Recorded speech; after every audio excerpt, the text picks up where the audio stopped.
Hi ESPN 1420 fans, I'm here with Elise Kakazu, former pageant holder and also a blogger and writer. Elise, I know you have a website, EllieKnowsBest.com. Yes. Okay, tell us a little about that, why you started it, and what can people who visit there, what can they expect?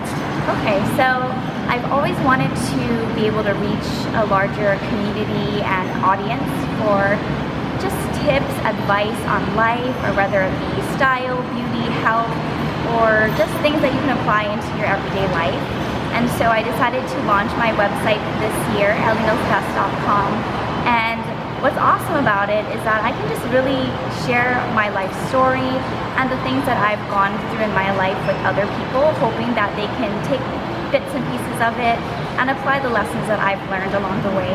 And one thing that I've decided to do recently is create a love lesson series leading up to Valentine's Day.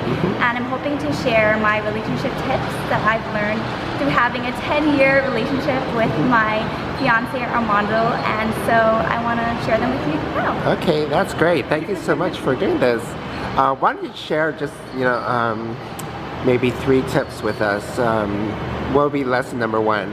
Okay, so lesson number 1 is appreciate what is in front of you. A lot of times, especially now with social media like Facebook, Instagram, Tinder, Snapchat, you can always kind of keep your ears and eyes open to what is out there, look at what other fish is in the sea, so to speak.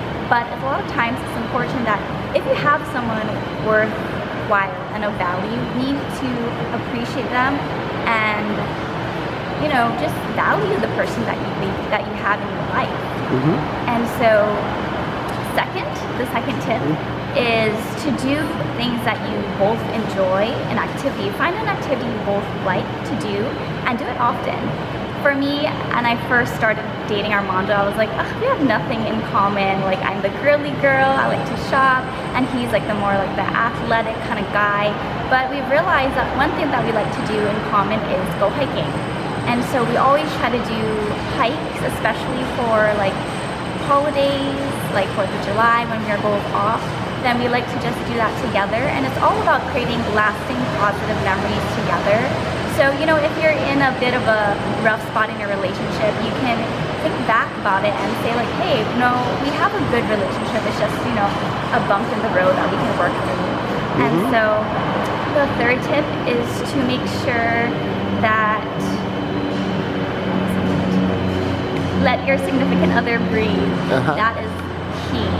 That is something I didn't necessarily do in the beginning as well. I was really kind of clingy and always want to do things with him and spend as much time that I can with him. But I've realized that if you let him try up a new hobby like jiu-jitsu or hang out with his buddies once in a while, then it's healthy for the relationship, because you need to have a life outside of just you two.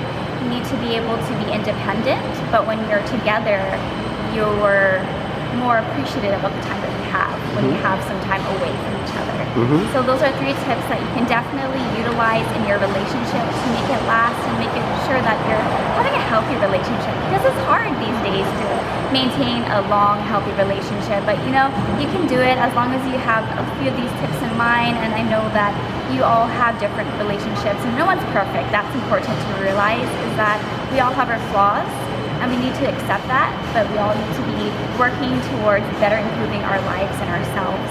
And so, yeah, just one thing is that, nothing worth having is easy. So you gotta work at it, but I promise you, if you find that right person, it'll be worth it. Okay, Elise, thank you so much. Okay.